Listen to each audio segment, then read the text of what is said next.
Do you sometimes have thoughts like it's too late for you to start something new, or that you should have started years ago and now it doesn't even make sense anymore?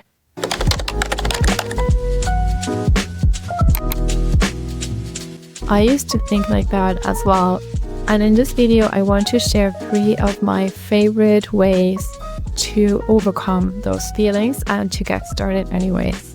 I will start by sharing with you a very personal story that I don't think I've ever told anyone, to be honest.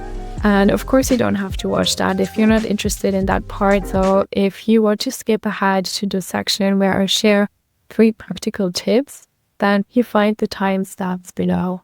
When I was 6 years old, my teacher was a professional basketball player, and she would often take us to trainings.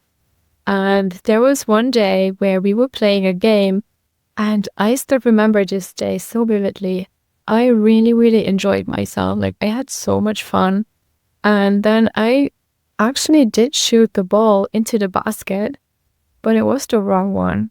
It was the basket of our team. And I was so embarrassed.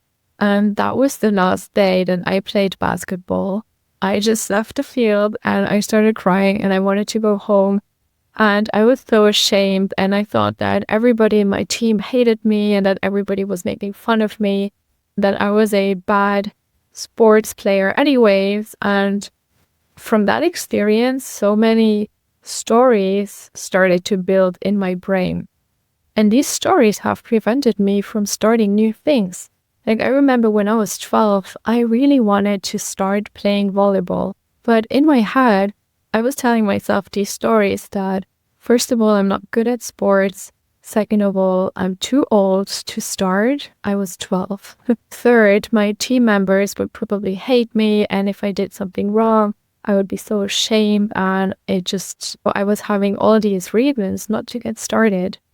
And what actually happens in our brains is that when we have an experience that is hurtful personally, then our brain wants to protect us, right? So it basically wants us to survive. And so it creates a connection that just lets our system know that something is dangerous and that we should better stay away from it. But of course, most of the times, these stories don't even make sense. They are purely made up. And so what we need are new stories to override the old experiences that we made. I have to say that over the last years, I did a few things that I didn't think would be possible. And here are my 3 techniques that I used to start new projects or just start something new in general. So first of all, I decided to start in tiny steps. I read a book that actually really helped me. It's called Kaizen. It's a Japanese philosophy where you take big tasks and you reduce them to small, actionable steps. Because very often when we procrastinate or we're just like, we don't want to start or we don't even know where to start, it's because it's too overwhelming. Every time I start something new, I break it down into very small actions that I can take right away. The second part is that by doing so, I start to give my brain new evidence. And those repetitions then help me to override the old stories that I was telling myself, because my brain then started to learn, oh, actually, she's not that bad at sports, or we're not going to die if we do something wrong, or people actually don't even hate us that much. All the silly stories that we tell ourselves. So by just starting small and then gaining new experiences, our brain starts relearning things. And then the stories in our heads start to shift.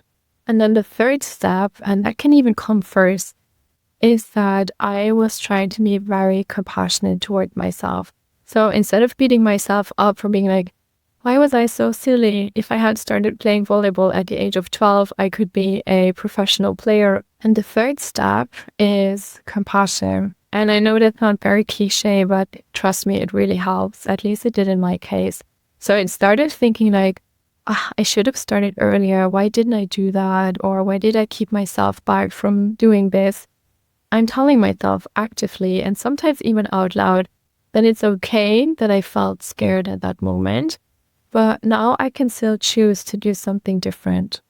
And what I like to add to that, those are now 2 advanced bonus techniques that I want to share with you as an energy worker. I'm a Reiki practitioner and teacher, meaning that I offer Reiki sessions and I teach Reiki as a technique. In case you don't know, Reiki is a Japanese energy healing technique, and it has helped me so much in my life. So there are 2 energy techniques that I also like to use when I want to start something new or when I notice that old fears are holding me back. So I like to go into meditation and connect to that moment that happened when I started creating and writing these stories that are now holding me back. And then in that moment, I see myself as the grown person that I am today. And I tell myself everything that I needed to hear back at that exact moment. So with my basketball example, I would just maybe laugh and be like, oh, that's funny. That can happen. It's okay. It's fine. And then maybe me, the 6-year-old child, would also start laughing and everybody would think it's funny, but laugh together. And so we can override the story like that. And then the second part of the technique, or actually it's a different technique altogether, is that I like to envision myself 3 years from now. So say I have a new project that I want to start.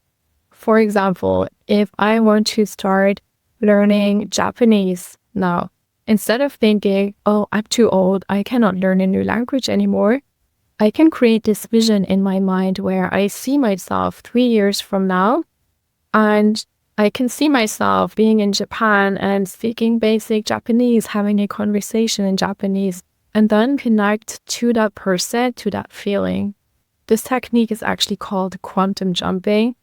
It would be too much to go into depth into that topic in this video, but if that's something you're interested, I would be more than happy to talk about that in another video. So those are my 5 favorite ways to handle the feeling of being too late to start something new.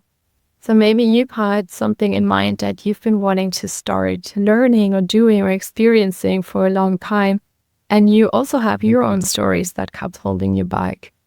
I hope that one of these tips were helpful to you, or maybe you even have other techniques that you would like to share with the community in the comments below. I love the saying, it's never too late and never too early. And I think that is so true. So whatever it is that you would love to start, from the bottom of my heart, I wish you all the luck with it. Just have fun. And who knows what life brings. Maybe you think that this video can be helpful for a friend, then feel free to share it with that person. And hopefully I will see you soon. I wish you a beautiful day. Dare to be yourself. Bye bye.